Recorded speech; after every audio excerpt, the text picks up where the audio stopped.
ಓಂ ಶಾಂತಿ. ಮುರಳಿಯ ಮುಖ್ಯ ಜ್ಞಾನರತ್ನಗಳು. ತಂದೆ ಬಂದು ನಿಮಗೆ ಹೂಗಳ ರಾಜನ ಸ್ಥಾನವನ್ನು ನೀಡುತ್ತಿದ್ದಾರೆ. ವಿಕಾರಗಳ ಯಾವುದೇ ದುರ್ಗಂಧವಿಲ್ಲದಂತೆ ಆತ್ಮವನ್ನು ಪರಿಷ್ಕರಿಸಬೇಕು.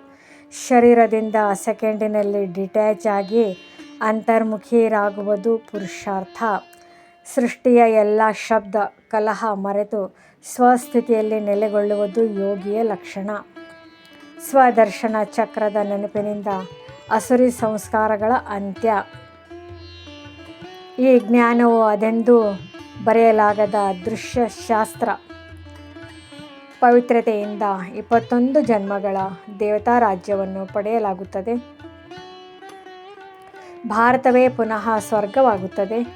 ಮೌಲ್ಯವಂತ ಶ್ರೇಷ್ಠತೆ ಭಾರತವಾಸಿಗಳಿಗೆ ಮರಳಿ ಸಿಗುತ್ತದೆ. ಈಶ್ವರನ ಪ್ರತ್ಯಕ್ಷ ಪರಿಚಯವೇ ಈ ಯುಗದ ಅಚ್ಚುಮೆಚ್ಚಿದ ರಹಸ್ಯ. ರಾಮರಾಜ್ಯ ಸುಖದ ಪ್ರಪಂಚ, ರಾವಣ ರಾಜ್ಯ ದುಃಖದ ಪ್ರಪಂಚ. ಪಂಚವಿಕಾರಗಳು. ರಾವಣ ಅವುಗಳಿಂದ ಸಂಪೂರ್ಣ ಮುಕ್ತರಾಗಬೇಕು. ತಮ್ಮನ್ನು ಆತ್ಮ ಎಂದು ತಿಳಿದು ತಂದೆಯನ್ನು ನಿರಂತರ ನೆನಪಿಸಬೇಕು. ಶುದ್ಧ ದೃಷ್ಟಿಯಿಂದಲೇ ಪವಿತ್ರ ಪ್ರಪಂಚ ನಿರ್ಮಾಣವಾಗುತ್ತದೆ. ಅಂತರಂಗ ದರ್ಶನದಿಂದಲೇ ಶಕ್ತಿ ದೊರಕುತ್ತದೆ. ಜ್ಞಾನದಿಂದ ದಿನ, ಭಕ್ತಿಯಿಂದ ರಾತ್ರಿ ಪ್ರಾರಂಭವಾಗುತ್ತದೆ.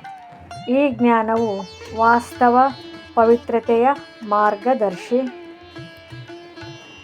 ಕುಡಿದುಕೊಳ್ಳುವ, ತಿನ್ನುವ ಪ್ರತಿಯೊಂದು ಕಾರ್ಯಕ್ಕೂ ವೈರಾಗ್ಯ ಮತ್ತು ಪ್ರೀತಿಯ ವ್ರತ.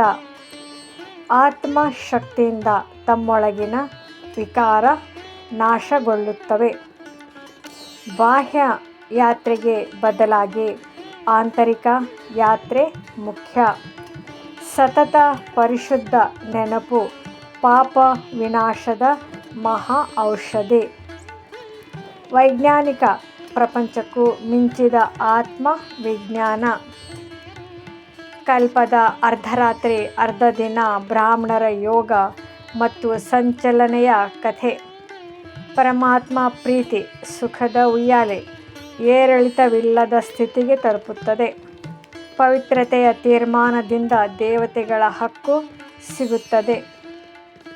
ನೀವೀಗ ಪರಮಾತ್ಮನ ಕಲ್ಯಾಣ ಕಾರ್ಯಕ್ಕಾಗಿ ಆಯ್ದ ಯೋಧರು. ಮುರಳಿಯ ಮುಖ್ಯ ಸಾರಾಂಶ.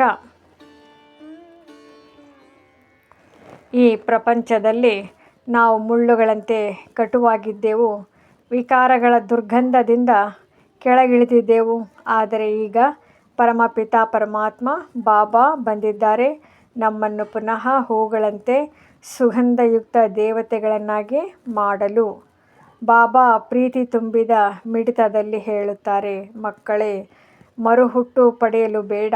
ಈ ಒಂದು ಜನ್ಮದಲ್ಲಿ ಪೂರ್ಣ ಪವಿತ್ರರಾಗಿ ಯೋಗ ಬಲದಿಂದ ಮಲಗಿದ ಸ್ಮೃತಿಯನ್ನು ಎಚ್ಚರಗೊಳಿಸಿರಿ. ಈ ಜಗತ್ತಿನಲ್ಲಿ ಹೊಸ ದಿನ ಬೆಳಗಿಸುತ್ತೀರಿ. ಬಾಹ್ಯ ಯಾತ್ರೆ ಅಲ್ಲ, ಆತ್ಮದ ಯಾತ್ರೆ ಮುಖ್ಯ. ಇಲ್ಲಿ ತಂದೆ ಪ್ರೀತಿ ಶ್ರೇಷ್ಠತೆಯ ಉಯ್ಯಾಲೆ.